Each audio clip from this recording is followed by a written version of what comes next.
A paz do Senhor Jesus, com um grande bom dia neste momento em que nós estamos uma outra vez aqui no nosso canal para mais um resumo da nossa lição da Escola Bíblica Dominical.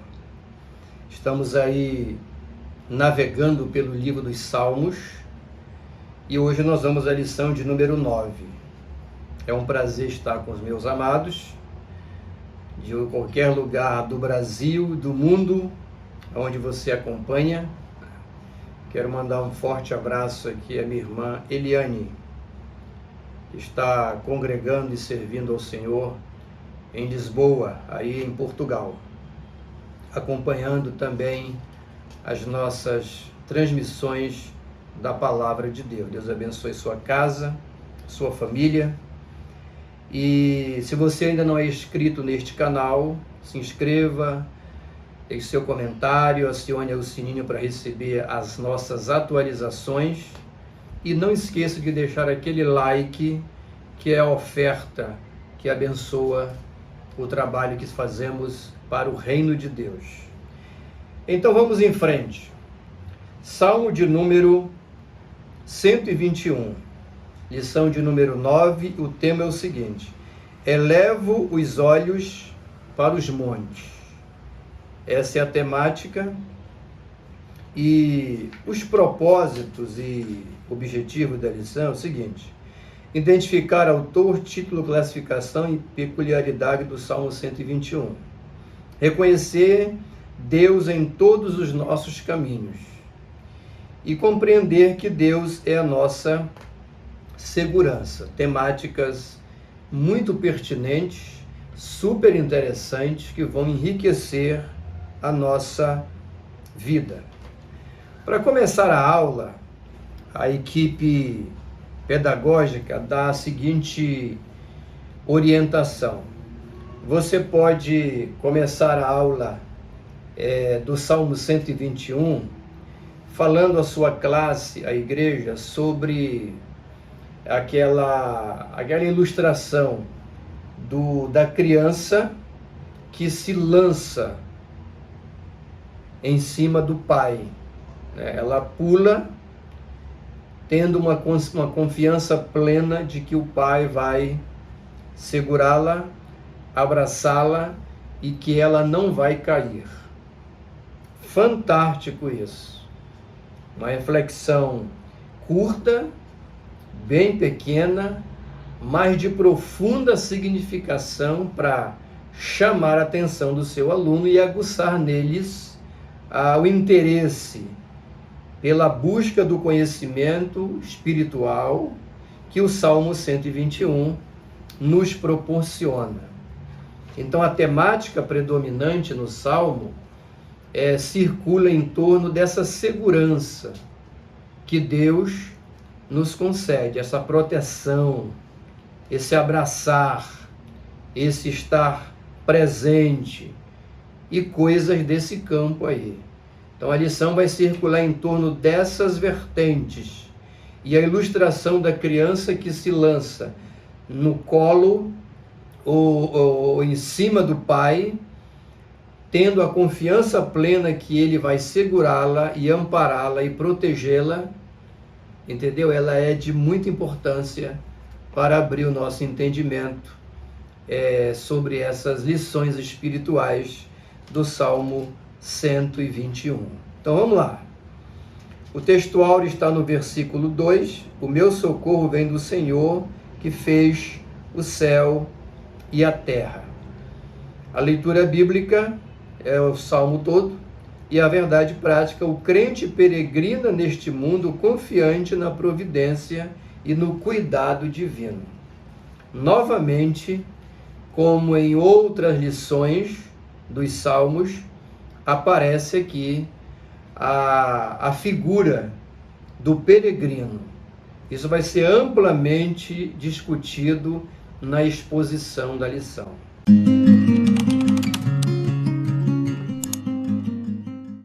Bom, então vamos lá. A introdução, O Salmo 121 é o salmo do viajante, do peregrino. Olha só, a palavra peregrino aparecendo aqui em primeira mão, né? O Salmo 121 é chamado de Salmo do viajante, Salmo de romagem, Salmo dos degraus, Salmo do peregrino. Esses títulos, essas classificações, né, que se dá a esse salmo é em virtude da temática que ele desenvolve. E qual é a ideia central do Salmo 121? É um peregrino, que no caso aqui é o crente, o cristão, o seguidor de Jesus, caminhando, fazendo uma jornada ao lado do Senhor, caminhando com Deus, numa estrada, numa peregrinação, aonde se tem um alvo para chegar, se tem um objetivo para alcançar. E nessa peregrinação tem uma série de elementos que vão ser encontrados pelo meio do caminho. É mais ou menos essa ideia que a lição vai trazer para nós a partir de agora. Então vamos à exposição. Os aspectos gerais. Autor, título e data. Né? O autor é desconhecido, não se sabe, alguns dizem que foi Davi. Falar a verdade, a maioria dos salmos são creditados a Davi. A gente não sabe se isso procede ou não procede, mas isso não tem relevância, né? O salmo ele é de autor desconhecido. É atribuído a Davi, como já dito, e é um cântico de romagem. Né? Ele faz parte de um grupo de salmos que vai do 120 ao 134, ou seja, 15 salmos. Nós sabemos que o saltério, que é toda a obra literária, poética dos salmos, contém 150 partículas. São 150 cânticos que compõem o saltério, como é conhecido pelos judeus. Tá certo?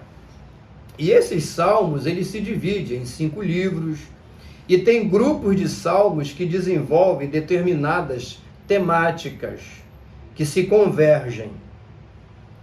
O Salmo 121, ele faz parte de um grupo de salmos que são chamados na Bíblia de salmos de romagem, ou dos degraus, como já foi dito. Conforme a tradução da sua Bíblia, você vai ver alguma coisa ali no título nesse sentido. E o que é que era isso? O estudante e o expositor têm que entender o seguinte: por que os salmos de romagem aparecem aqui dessa forma? Porque os judeus, eles tinham, quando eles chegaram na Terra Prometida, eles se estabeleceram, né? Foi feitas as divisões e tudo mais, e o templo do Senhor, o lugar de adoração oficial do judaísmo, estava onde? Em Jerusalém, que também era a capital do reino, né? E Jerusalém era a cidade para onde as pessoas se dirigiam para oferecer os sacrifícios, participar das celebrações. Então o que é que acontecia? Os judeus, eles tinham várias festas que eles comemoravam em Jerusalém. Mas haviam 3 festas que eram as principais, digamos assim. A Páscoa, a festa da colheita e a festa dos tabernáculos. Essas 3 festas, elas eram muito importantes. E os judeus, eles saíam das suas terras, de suas tribos, de suas aldeias, de sua cidade, e peregrinavam para Jerusalém. Faziam aquelas romarias. Romaria aqui é no sentido de peregrinação. Aquela peregrinação de cunho religioso. Aqui também de cunho espiritual. Isso é uma romaria. É romagem, não é? E os peregrinos, eles se juntavam e caminhavam dias a fio em jornada peregrina em direção a Jerusalém. Jerusalém era uma cidade assim muito alta. Jerusalém ela está, segundo a geografia bíblica, a 750 metros acima do nível do mar. Isso é muita coisa. Só para você ter uma ideia de altura, é praticamente a altura do Morro do Corcovado, onde fica o Cristo Redentor, lá na cidade do Rio de Janeiro, onde nós estivemos recentemente comemorando o centenário das Assembleias de Deus no Rio de Janeiro. Então, o morro, aquele monte onde está a estátua do Cristo Redentor, ele tem 704 metros de altura. Então, Jerusalém é ainda mais acima. Ela está a 750 metros acima do nível do mar. Então, os peregrinos, eles caminhavam nessa peregrinação difícil para chegar em Jerusalém.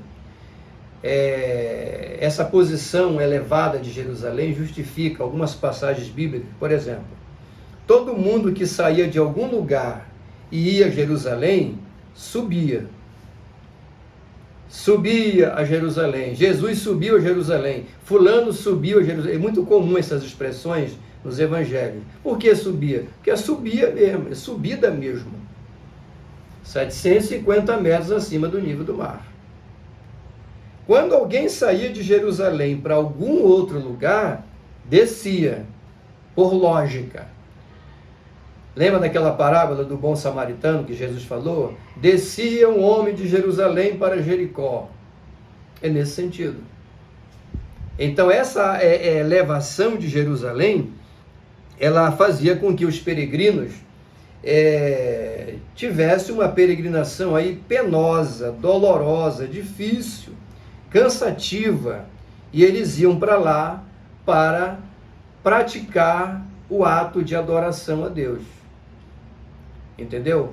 E por isso esses salmos são chamados salmos de romagem, por causa dessa peregrinação. A gente vai aprofundar isso mais um pouquinho à frente. O item 2 aqui, ele fala da classificação, que até já foi dito, né? Salmo de romagem, salmo dos degraus, salmo dos viajantes. O item 3, cântico dos degraus. Aqui vai alguma coisa a mais, né? Porque eles iam subindo para Jerusalém. Essa é uma das interpretações. Existem outras, né?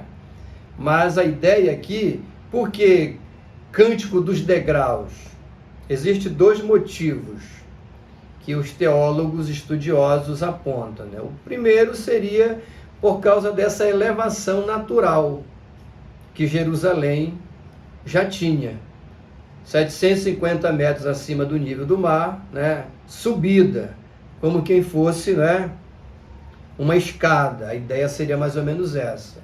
Mas cântico dos degraus também tem uma outra aplicação, que seria a forma como esses cânticos eram entoados. De repente, eles sofriam uma entoação maior, mais forte.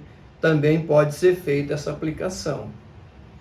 Mas existe também a questão, né, o Talmud, por exemplo. O que é o Talmud? O Talmud é uma obra, né, são escritos judaicos, são comentários rabínicos acerca da Torá, que é a lei de Moisés, o Pentateuco, como nós conhecemos na nossa Bíblia. Então essa lei que eles chamam de lei oral, não escrita, mas que tornou sendo redigida, é o Talmud. São esses comentários. Então existem ali várias coisas. E uma dessas coisas que existe no Talmud é um comentário sobre a questão dos degraus. São 15 salmos de romagem, do 120 ao 134. Alguns dizem que o Talmud afirma que esses 15 salmos seriam uma alusão aos 15 degraus da escadaria do templo de Jerusalém. Tá? Mas essas coisas são apenas para nossa meditação, né? Isso não tem uma profunda relevância doutrinária. São apenas colocações acadêmicas importantes para o conhecimento e para a nossa reflexão, até para entendermos o sentido, por que são chamados Salmo Cântico dos Degraus. Indo à frente, o tópico de número 2 traz uma interrogação. Qual é a saída? O item 1 diz assim: dê ordens às montanhas. E o texto é o primeiro versículo do Salmo 212, né? Eleva os olhos para os montes, de onde me virá o socorro. Aliás, 121. Elevo os olhos para os montes, de onde me virá o socorro? Tá? O Salmo 121 começa com uma indagação contemplativa. Elevo os olhos para os montes, de onde me virá o socorro. Essa expressão, eleva os olhos para os montes, qual é o sentido dela? Existe aqui duas coisas importantes que o expositor pode explorar, dois aspectos, com a sua classe na sua exposição. Elevo meus olhos para os montes. É evidente que Jerusalém não era uma cidade cercada por montanhas, mas tinha muito monte lá. Montes ali é muito comum. A própria Bíblia cita vários, né? Monte Sião, Monte Tabor, o monte tal, tal, tal, e por aí vai. Então, esses montes, aqui tem uma questão geográfica. Quando eu elevo meus olhos para os montes, que montes ali? Os montes de Jerusalém, isso é literal. Não tem nada aqui de místico, de coisas para se imaginar e se adivinhar, não. Eram os montes mesmo de Jerusalém. Uma questão geográfica, tá certo?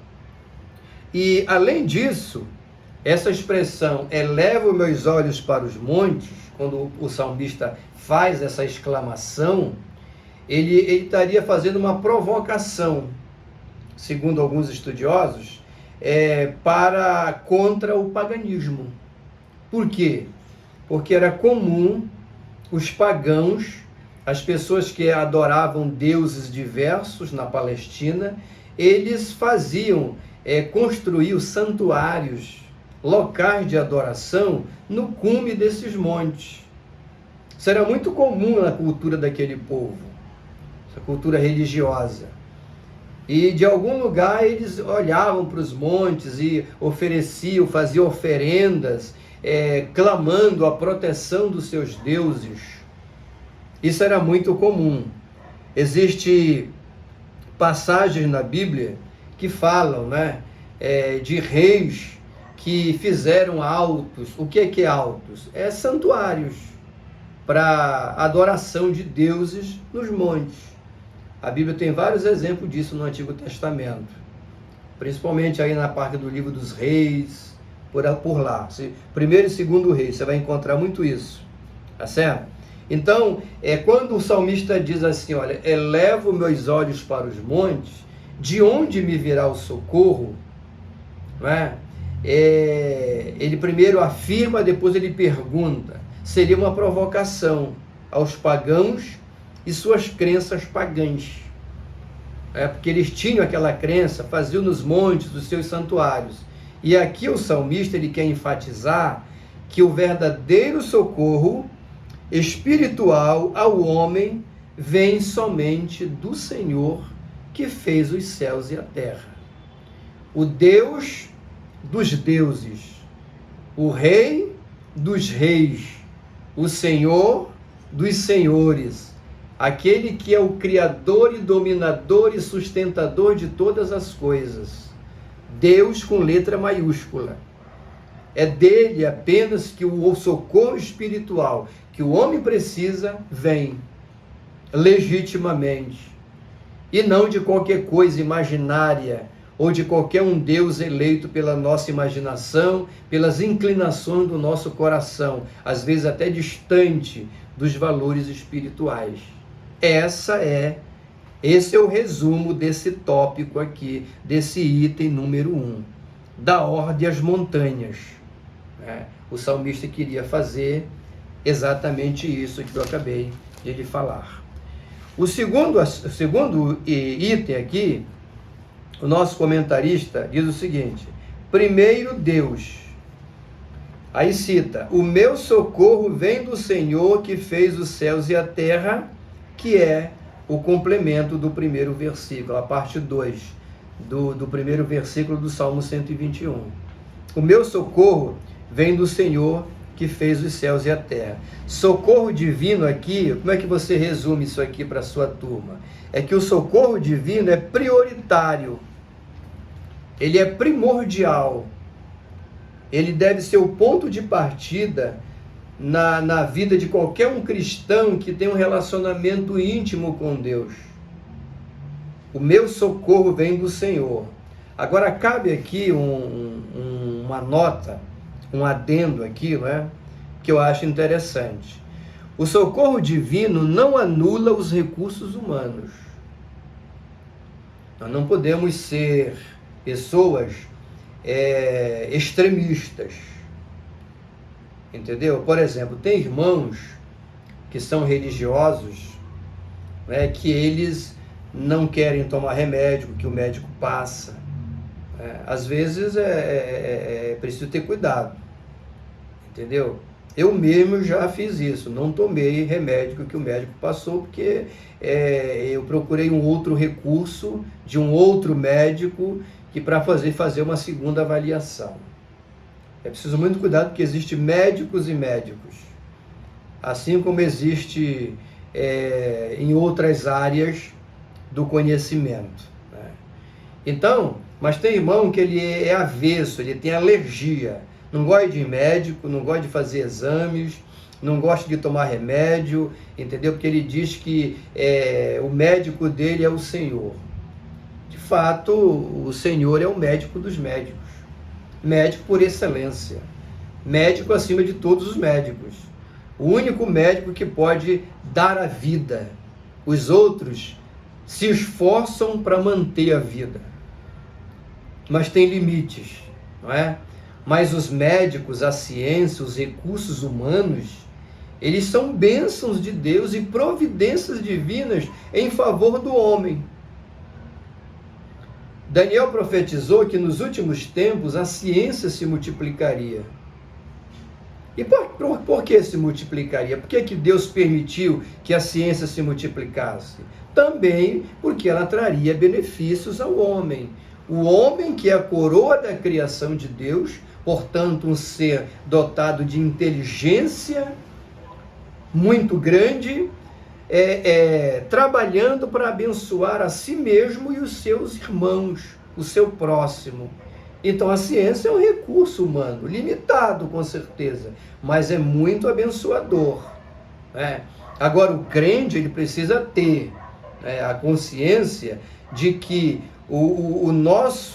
a nossa fé é acima de tudo no Senhor. A Bíblia diz que uns confiam em carros, outros em cavalos. Nós faremos menção do nome do Senhor nosso Deus. Não que carro e cavalo não seja importante, e é muito importante. Um carro na cidade, uma moto, uma bicicleta, um cavalo no campo é de grande valia, não é? Mas a nossa fé, a gente reconhece os recursos humanos, valoriza os recursos humanos, mas nossa fé está acima de tudo no Senhor nosso Deus, que é maior do que todos os recursos humanos reunidos. Essa é a nota que eu gostaria de colocar aqui. Mas primeiro, Deus. Entregue na mão de Deus, ore a Deus, busque a Deus, mas também não seja extremista a ponto de acreditar que Deus só fará por você as coisas diretamente. E Ele faz mesmo, mas também Ele faz indiretamente, utilizando-se de recursos humanos também. Item 3. Seja um seguidor de Jesus. E aqui já vem o texto, que é o versículo 3 do 121. Não deixará vacilar o teu pé, aquele que te guarda, não tosquenejará. Eu não sei se você já parou para pensar o que é tosquenejará. Tosquenejar. É cochilo. Aquele cochilo que você dá no ônibus. E alguns irmãos até na igreja, né? Não ficar dormindo no banco, parece que o culto assim está meio parado, né? Meio assim, morno, sem vida, né? E ele fica ali cochilando. E também pelo cansaço do dia de trabalho e por aí vai. Esse cochilar é tosquenejar. E a Bíblia diz que o Senhor não tosquenejará. Ele não dorme e muito menos cochila. Ele não vacila. A Bíblia diz que os olhos do Senhor estão sobre os fiéis da terra. Mesmo de noite, quando eu e você fechamos os olhos para dormir, os olhos do Senhor estão atentos que Deus não está subordinado às leis da natureza, entendeu? A condição de dia, de noite, não existe isso para Deus. A Bíblia fala disso para utilizar uma linguagem humana e a gente entender o agir de Deus. Mas no mundo de Deus, na dimensão de Deus, não tem dia, não tem noite, não tem hora, não tem tempo, entendeu? Ele está acima disso tudo. É nesse sentido que eu estou falando. A ideia aqui é de um cristão que caminha com Jesus. Esse é o resumo. Cristão que caminha com Jesus. O cristão não deve excluir Deus em nenhum momento do seu caminho. Esse é o segundo aspecto. Aí vem um alerta. Cântico, às vezes nós, digamos assim, curtimos mais o mestre, entendeu? Do que curtimos mais o mestre Jesus. Uma pergunta, desculpa. Curtimos mais o mestre Jesus ou nossos ídolos? É uma pergunta que eu coloquei aqui, né? É o curtir, que é uma linguagem, uma expressão aí do mundo, né? Da internet, do mundo digital, entendeu? Olha, curte aí, eu estou curtindo, você curtiu, entendeu? Aproveita e curte aí o vídeo. A pergunta é o seguinte: você está curtindo mais os seus ídolos? E ídolo aqui é, de maneira geral, tudo que ocupa um grande lugar na sua vida, a mais do que Deus. Você curte mais os seus ídolos ou você curte mais o Senhor, o nosso mestre? Essa é a grande pergunta. Então, caminhar com Jesus e ser um seguidor de Jesus, que é o que o comentarista coloca aqui, passa por este questionamento. Tá certo? O verdadeiro cristão é um seguidor de Cristo e não somente um fã que curte algumas coisas que Jesus fala. Tem gente que gosta, né, das palavras de Jesus, das mensagens de Jesus, os hinos que falam sobre Jesus, mas não tem uma vida comprometida com Ele, caminhando com Ele, e aonde Ele influencia no nosso caminhar, na nossa cabeça, no nosso coração, nas nossas decisões, nos nossos rumos, no nosso nariz e coisas dessa natureza. Um seguidor é mais do que um fã. Um fã, ele curte, ele admira. Um seguidor, ele curte, admira, entendeu? Ele gosta e ele se une. Ele quer que aquilo faça parte, de fato, da vida dele, no sentido real da palavra. Isso é muito maravilhoso. Vamos em frente agora, fazendo o fechamento da lição, o terceiro tópico, que é segurança em nossos dias.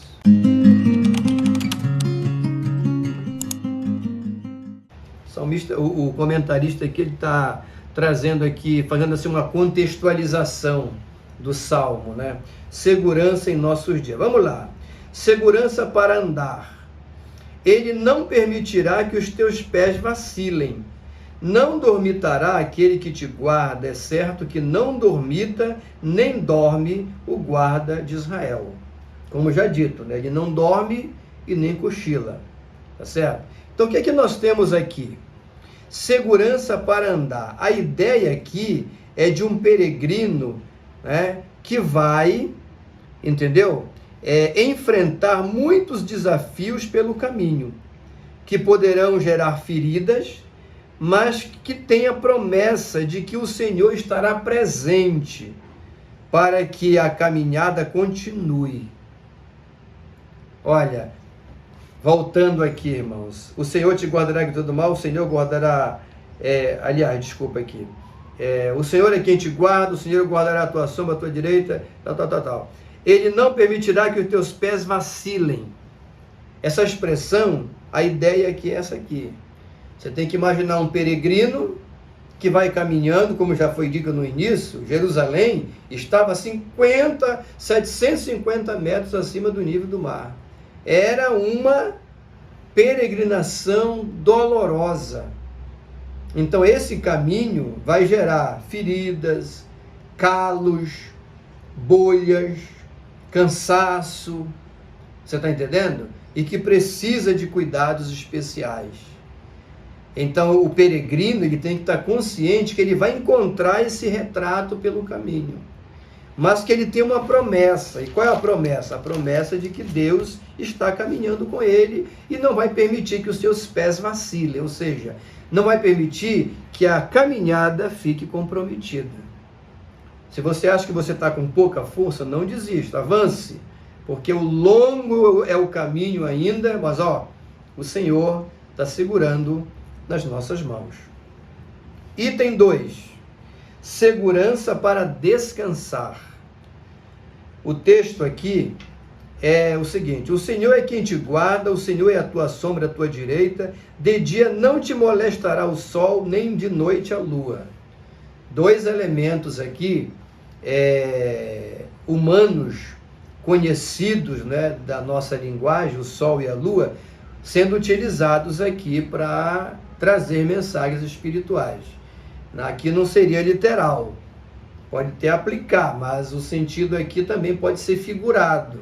Sol e lua, entendeu? Sol e lua podem ser estágios da nossa vida, circunstâncias da nossa vida, que trazem desassossego, tá? A caminhada para Jerusalém poderia levar vários dias, cansaço. A ideia aqui é que não devemos desistir da jornada. O cristão deve estar consciente dos perigos que nos cercam e saber que o Senhor lhe promete a proteção a fim de mantê-lo no caminho. Deus vai nos manter no caminho. O item 2 é um desdobramento do item 1. Os pés vão ferir? Pode até ferir. Calo.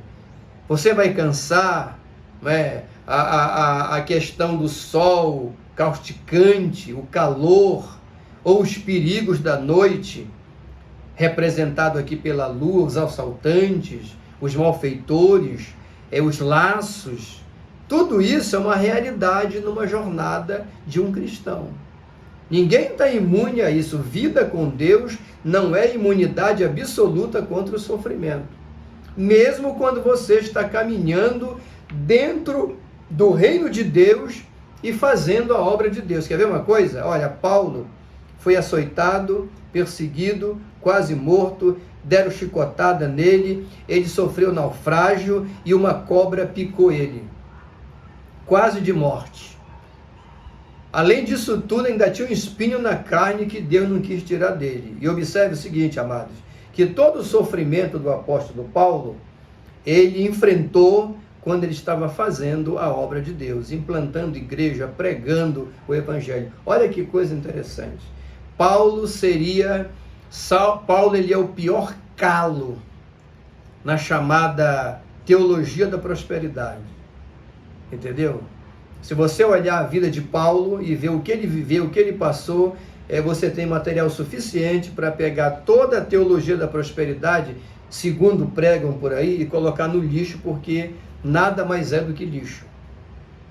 Não estou dizendo aqui que a prosperidade não existe, ela existe, mas não na ótica que é apresentada aí por aqueles que só pensam em dinheiro, só pensam em bens materiais, só pensam em holofotes e aparência, e estão atrás do aplauso das multidões e do seu próprio bem-estar, em detrimento do verdadeiro evangelho, que também nos produz bênçãos materiais, mas que tem o seu fundamento maior numa vida de renúncia e caminhada com Cristo, enfrentando os desafios e as mazelas que a vida a todos impõe, independente de você ser um cristão ou não.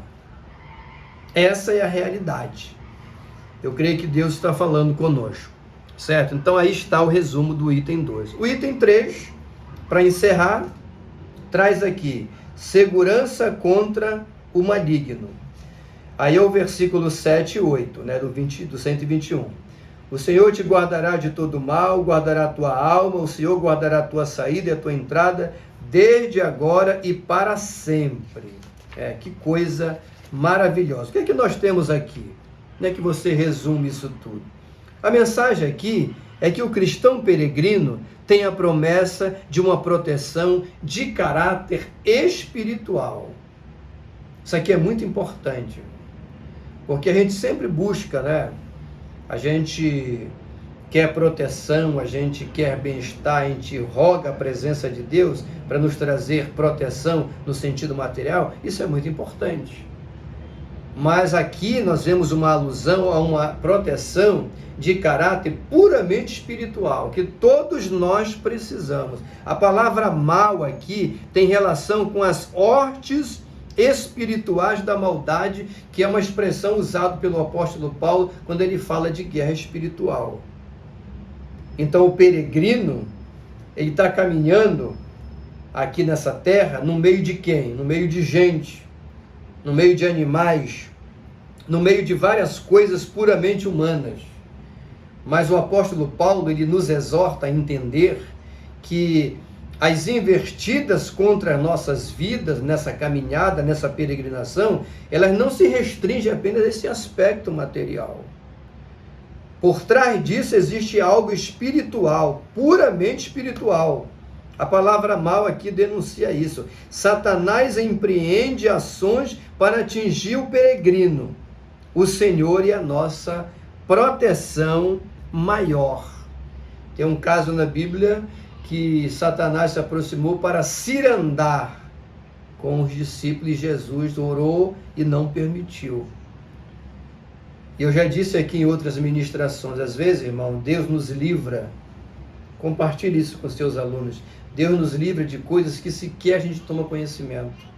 Que a nossa dimensão é material, a nossa visão de mundo ela é muito limitada, a nossa percepção das coisas tem um limite, tem uma barreira que a nossa condição humana impõe. Mas Deus, ele vê tudo, tem coisa que você não vê, que você não percebe, que você sequer fica sabendo. Mas Deus, ele age soberanamente, porque ele é esse protetor que caminha com você. Ele é esse socorro bem presente que caminha com você, como disse o salmista, eu elevo meus olhos para os montes, de onde me virá o socorro? É esse Deus que age de ofício, por conta própria, sem que você o provoque e mesmo que você não tenha conhecimento das armadilhas que o inimigo teria colocado no teu caminho. Deus age e desbarata tudo e o nome dele é glorificado. Você está entendendo? Outras proteções a gente clama, porque também a gente percebe determinados perigos. Perigo de traição, perigo de engano, perigo dos mais diversos, a gente percebe, a gente ora a Deus, mas tem alguns que a gente nem percebe, mas Deus é tão grande que ele age diretamente.